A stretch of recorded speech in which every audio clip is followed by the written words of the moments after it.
finally finished adding my pockets to my pages for my ephemeral journal, and all I have left to do is to bind them together. Welcome, it's Winnie from Bella Sunshine. So this is my ephemeral journal. They're all single pages, and I have a total of 12 pages. That's including the front and then the back. So this is pretty heavy. It's heavier than I thought because I think it's the material that I use. So what I use for the cover and the back, I just used this cardboard that I got at Sam's. This is a big sheet that came in. They normally have them between the toilet paper and paper towels. And I grabbed one of those sheets and I took it home and I just cut it to size. So that's what I use. So what I did to the cover was I decoupaged it with a napkin, and then I sewed it, and then I glued it to the cardboard. And then on the back of it, it's just regular copy paper, and I glued it, and that's pretty much it. So that's the front and the back. But on the inside, the pocket, as you can see, I have this orange. I had this cardstock. I have an abundance of them in orange, so I thought I should use it up. They're from Stamping Up, and I got this at a thrift store for 80 cents. So I thought, well, you know, I have so many, this is what I'm going to use. So that is what I use for the inside. And again, it's just copy paper, and then copy papered here, and then the pockets. And the pockets, what I had to do with the pockets, I wanted to reinforce them with a book page, because I know I'm going to be using this a lot, putting stuff in and out. And so I decided for any pocket I have, I added a book page to it. So there's book page here. And then of course on the big one, there's also a book page. So maybe that's why my journal is so heavy, because there are a lot of paper in this.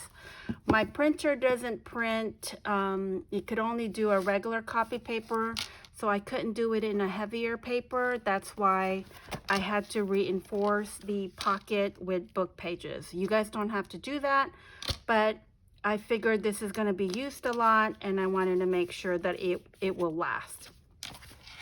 So what I need to do first, I'm not sure what you call this binding. I forgot who I saw that kind of gave me the idea on how to do this. I just remember the concept. I don't remember who it was. I tried to look through my YouTube history and I could not find it. So if you guys know the name of what this binding technique is, please leave a comment below and let me know. But first, what I needed to do first was to make a template, because I do need to do I need to punch holes on each of these pages. So this is the template that I'm using. My height and the width for my journal is, the width is 8 and the height is 10.5. The one that I saw, I believe she only did 3 holes, but I'm doing 7 holes because I wanted to make sure that it's going to be strong enough to hold them together, because like I said, my journal is pretty heavy. So what I did is, here's my template. I wrote down the top. The edging over here that I have here is about 1/4 inch. Now with this one, you guys, if you guys are not using cardstock, let's just say you have a heavy paper and you're worried that it may not be strong enough and you need to use reinforcement. So let's say you're going to use something like this, or maybe you're making your own. What you want to check when you make your template is to put in your reinforcement. And as you can see, if I'm lining it up to my hole here, my reinforcement is peeking out, and that is something you don't want to do. So you need to make sure you have enough room to add on to your reinforcement like this. Okay, I'm not going to do reinforcement because I think mine is going to be strong enough, but we'll see. And then Of course, you guys, your holes are going to be in a different position as mine. I basically I found the middle. This is the middle of my 10 and a half. And then I just kind of measure the same from the top and the bottom. And I believe these are in between, which is 3/4 inches apart. And then I did the same thing here. So they kind of line up, or they're about the same distance. So this is my template. And what I would need to do with these is for my individual page, I need to go ahead and punch my holes. And so what I would do is on the top, I'm always going to line it up on the top and then clip it.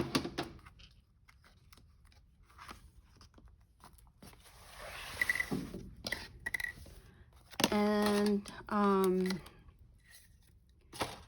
I would use a pen. Let's see, I'm going to use a blue pen. And what I want to do is I just want to put a dot into where I'm putting my holes. And I forgot to mention, I'm using my crocodile because I know this is going to be strong enough to go through. And I believe I am using my 1/8 hole. So let's see.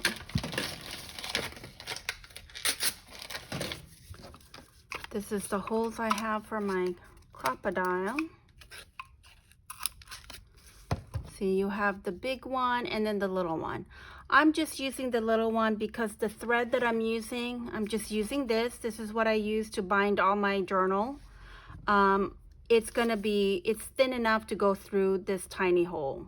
So whatever binding material you're using, you want to make sure your hole is going to be easy to put in there without any issue, because you want this to be an easy process than something. I think my holes might be a little too small, but we'll give it a try. So, because you're going to have to put your thread like that. It's not really sewing it in, but we do need to put the thread. Okay, so with this one, like I said, I am just doing, just tracing the hole.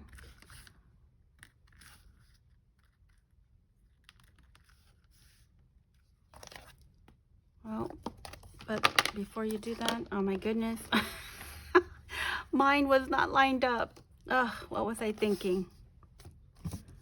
Okay, because I'm not focused. I can't talk and mark at the same time. So we're gonna mark.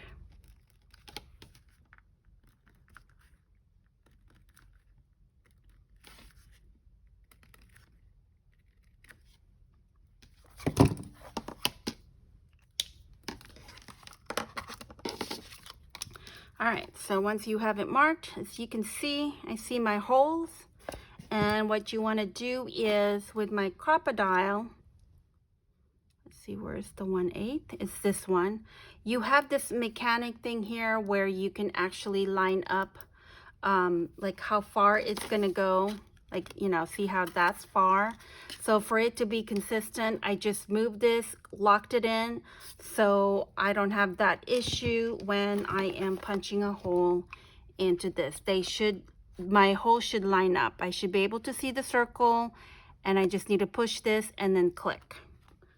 I gotta get closer here.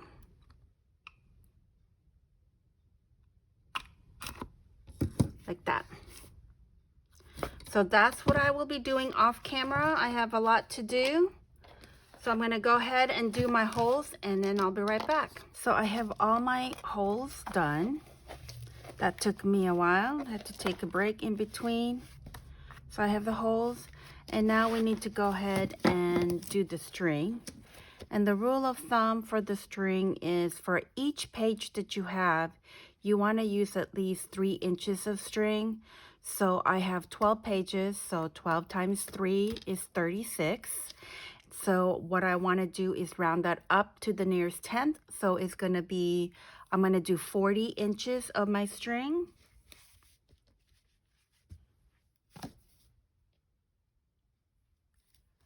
It's better to have more than not having enough.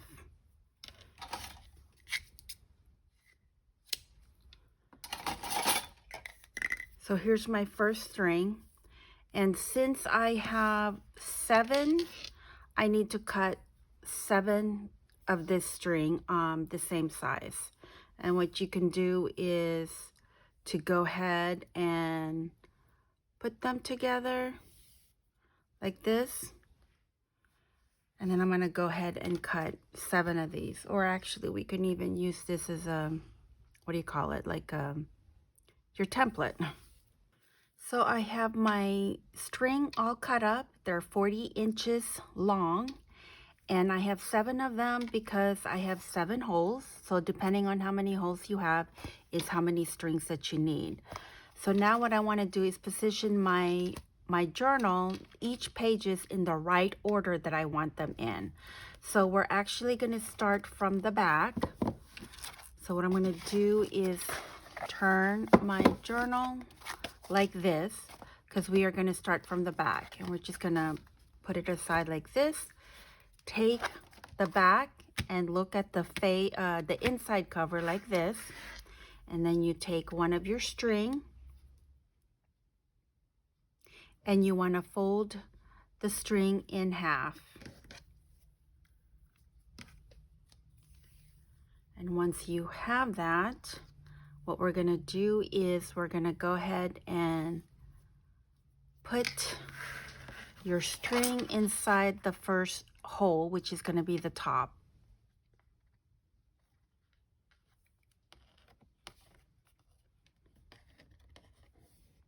You know, my string is a little hard because this is not wax. It's a very soft string, so it doesn't really have that tension that I can easily put in there. And this is going to take me a while.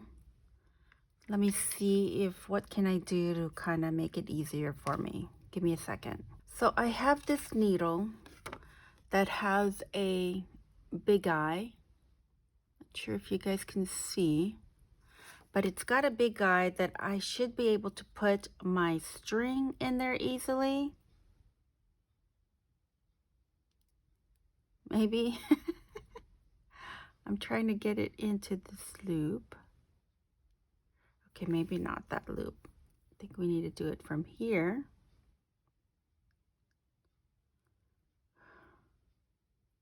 I can make my holes a lot bigger if I need to, but I want to try to avoid that. So now I'm just gonna, I might have to do this for every string. Okay, so you see how I put this in?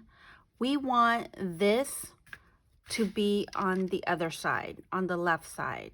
I don't want it this way. So we probably need to go under with my needle, and there it is. It's on the left side. That's the way we want it. Then what you want to do is you want to put in both of this string inside it, just like this, inside it. Then you want to pull gently, and what you want to make sure is your thread or whatever material you're using, it's not twisted, you know, or overlapping. You want it to be nice and neat because you want that nice look at the end. So that's what we have. So now I would need to do that for each hole. So let's do another one. Take my second string.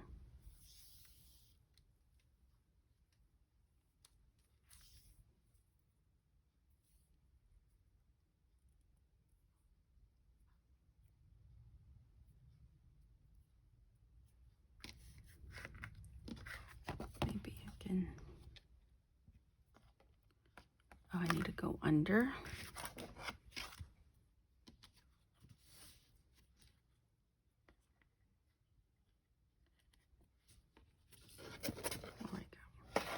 Okay, so here it is on the left side again, not twisted. And now I'm going to go ahead and put it inside and pull gently.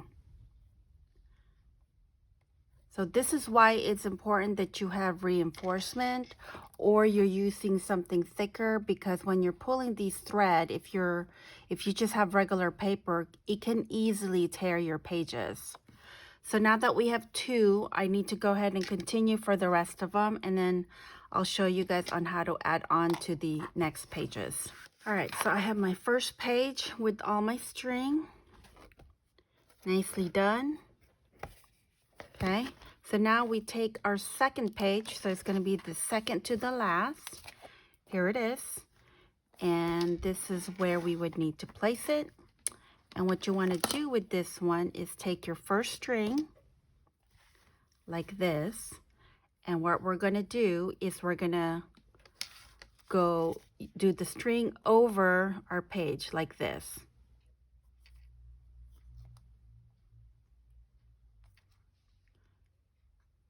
And normally when I am close enough, I don't need the needle, but because I'm trying to make sure I'm on camera, it's a little bit hard. So now I have that on the first hole, and what you want to do is you want to go ahead and open this to create that loop thing that we had before. So I just want to make sure it's not twisted.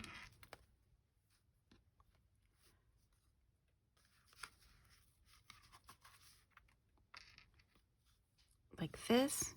And so we have it open, we have it split, right?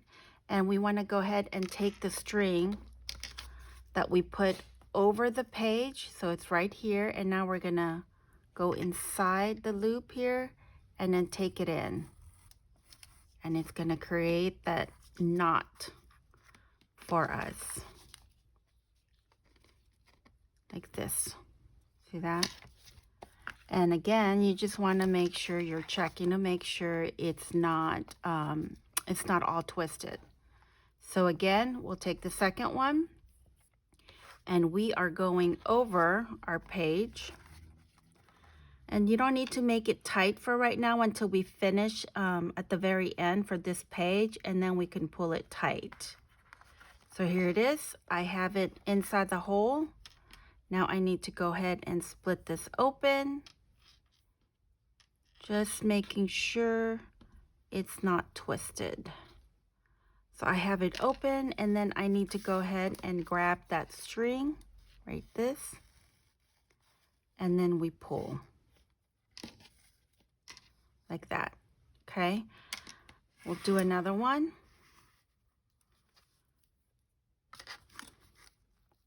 Over our hole to put in our string. And then we are going to open and take the string and pull. Okay, I'm going to do several more just to make sure you all get the picture.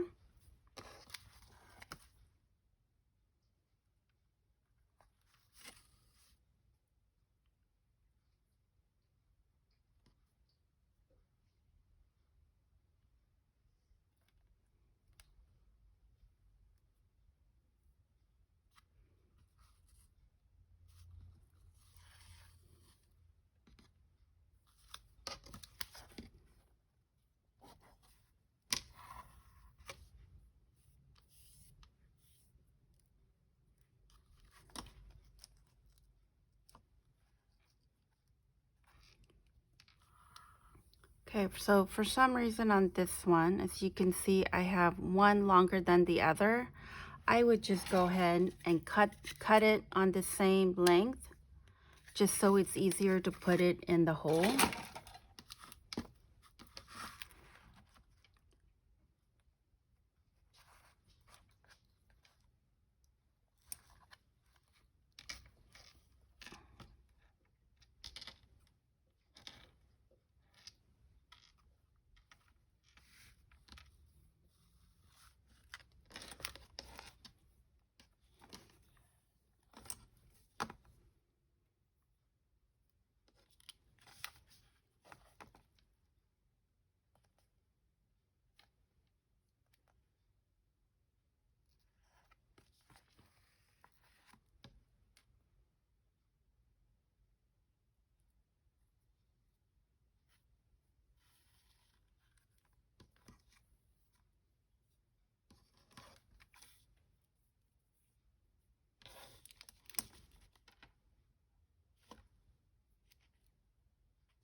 Okay, so now that I have all the second page attached, what we want to go ahead and do is pull it tighter. You know, just be careful to not rip your page. So I'm just pulling it tight like this. And now we have 2 pages attached. So the next step, of course, is going to be taking your 3rd page and you're going to do the same thing.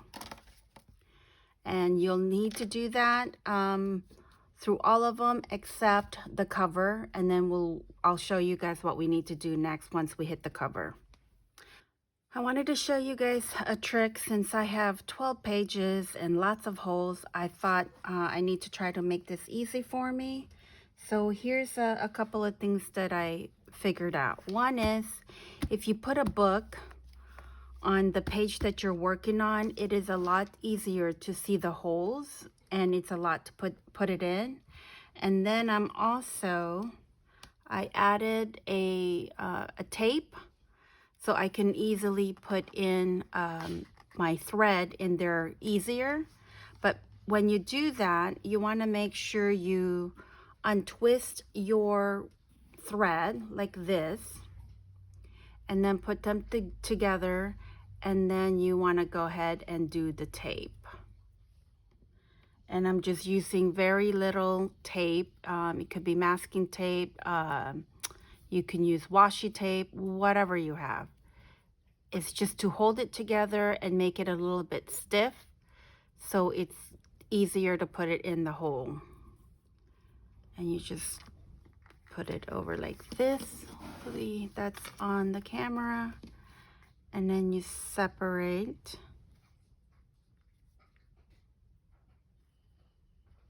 Let's see, and you add it on here like this. Also, what I found out is if you start from the bottom, it is a lot easier, because then you can maneuver your thread downward, and then you could be working on these. So to me, starting from the bottom was a lot better. So with this one, we are on my 4th one. So I would take out the book, and I need to go ahead and tighten up my thread like this.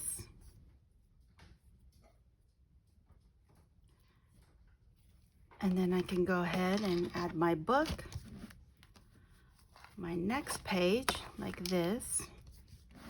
And I'm starting from the bottom. Take all my thread up like this. And here it is. I'm using it, and then it's just a lot easier.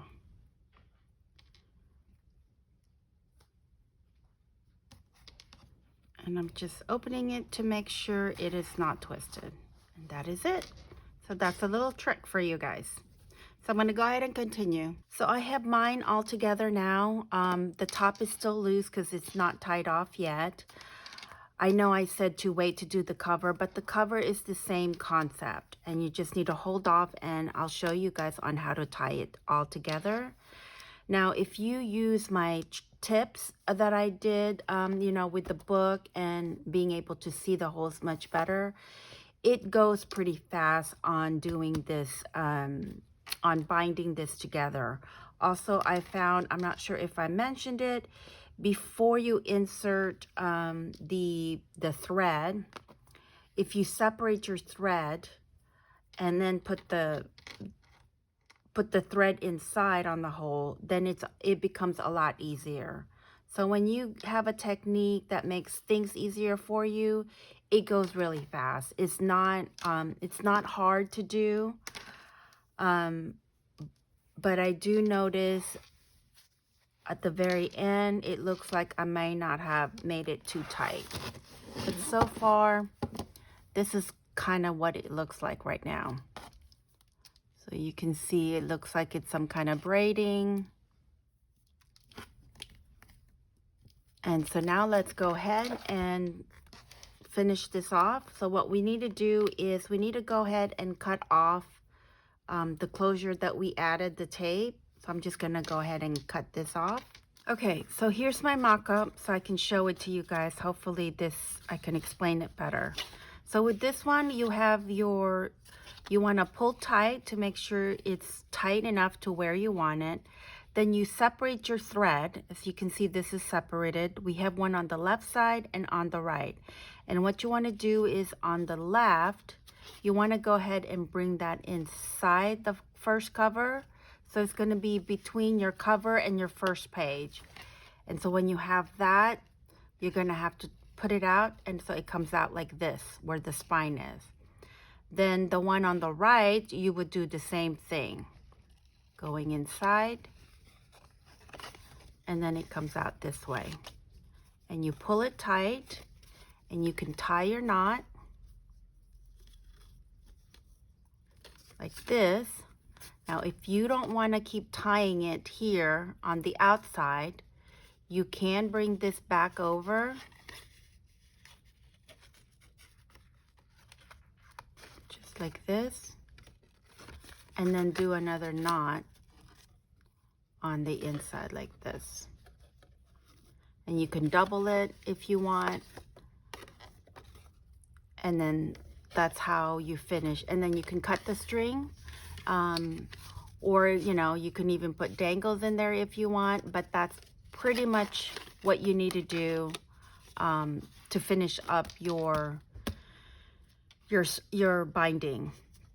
So with mine, as you can see, you know, you want to be careful on how thick the thread that you're using. This is pretty thick. So with mine, I'm just going to go ahead and finish the rest of this, and then we'll go from there. It has been a couple weeks now since I finished binding my ephemeral journal. I wanted to kind of give it a try before I showed you guys a final flip through of it to kind of let you guys know whether I like the binding or what kind of changes would I make if I were to make another one.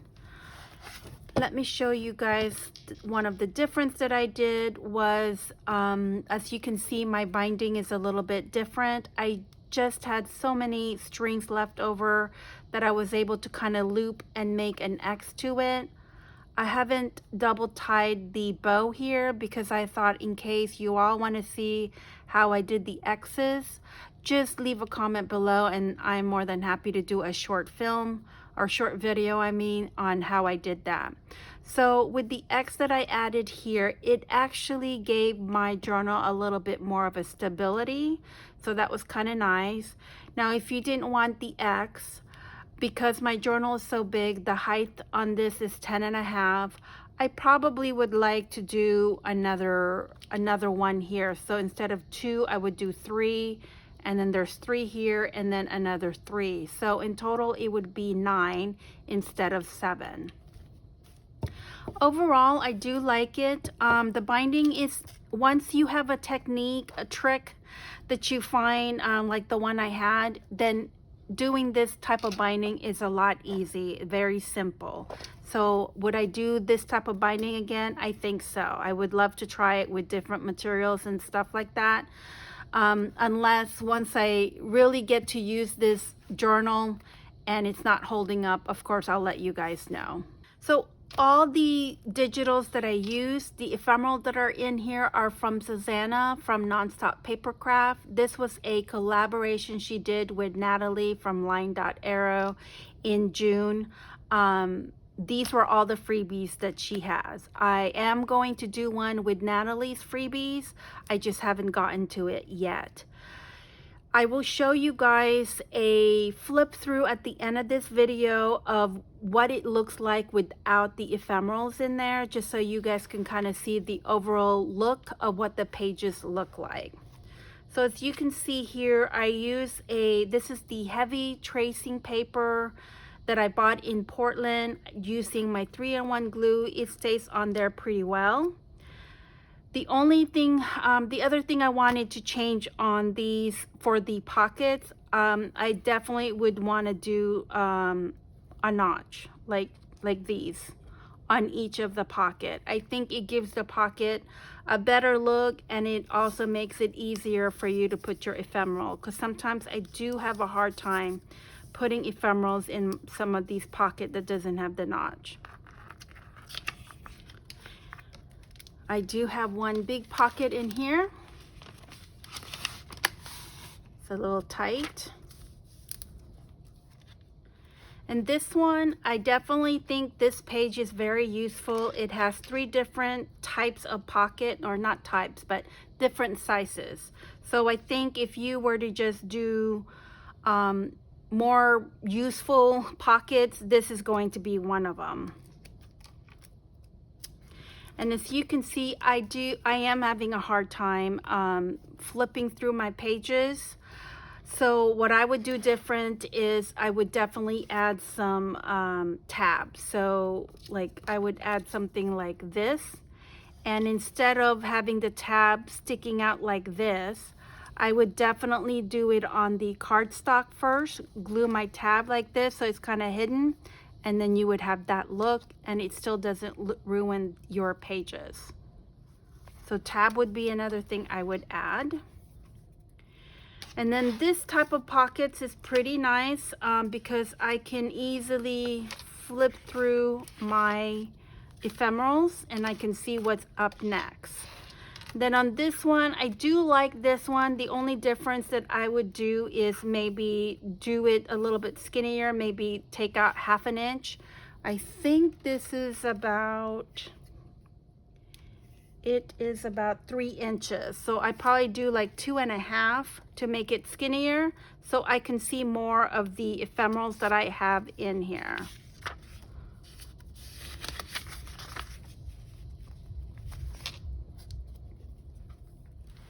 This one, I really wanted this to be useful, and it's not quite useful.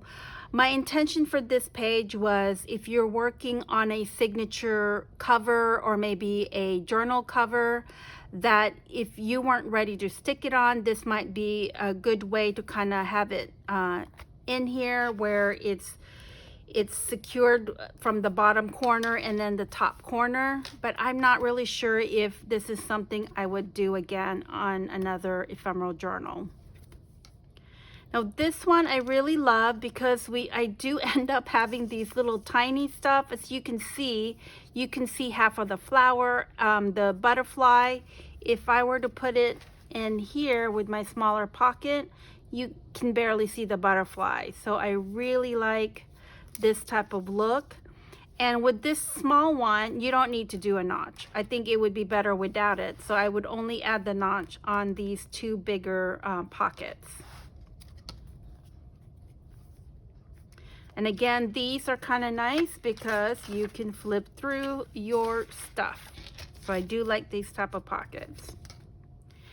This one, even though it is useful, I'm not sure if I like the page. I just kind of wanted different ideas of what kind of pockets I can make. I'm not sure this type of pocket goes well with the ephemeral. I think if you were just doing a regular journal, I think you can do these type of pockets. But for ephemeral, I don't know how much we can put in here.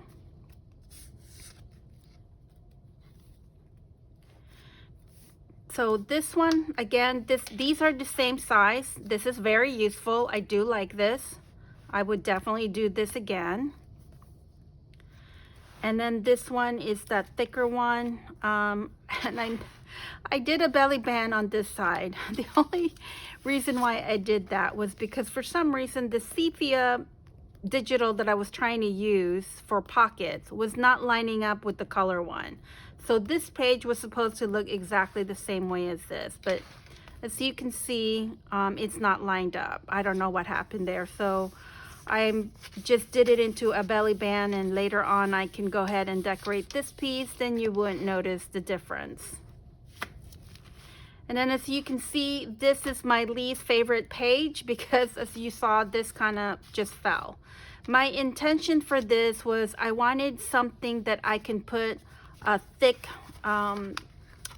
paper in. So maybe if I had a signature that was all ready, I wanted to be able to put it in here with no problem.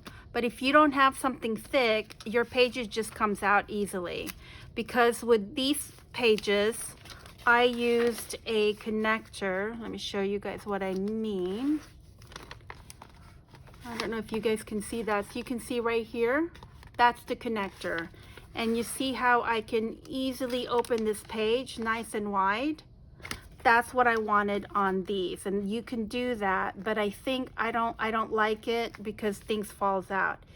If I were going to do this page again and I want this type of pocket, I definitely won't do the connector. I would just put glue on the top and the bottom, and then it's going to be a tight pocket. Or if I want something with the connector, I definitely would do like half a page. So this is 8, so it's going to be a 4-inch pocket that I would do with the connector, and then I can fit something really big in there. And with this type of pocket, I would use the same type for the front, because this one, like I told you, it was a little tight.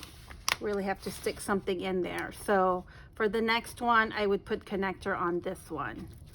Then our last page is just, again, the same thing with the vellum, not vellum, I'm sorry, the tracing paper, just to show, I wanted to show you guys the digital. And that's pretty much it. If you guys have any question, please leave a message, not a message, leave a comment below, and I'm more than happy to answer your question. Thank you guys so much oh my goodness. Thank you guys so much for watching. Until next time, happy crafting.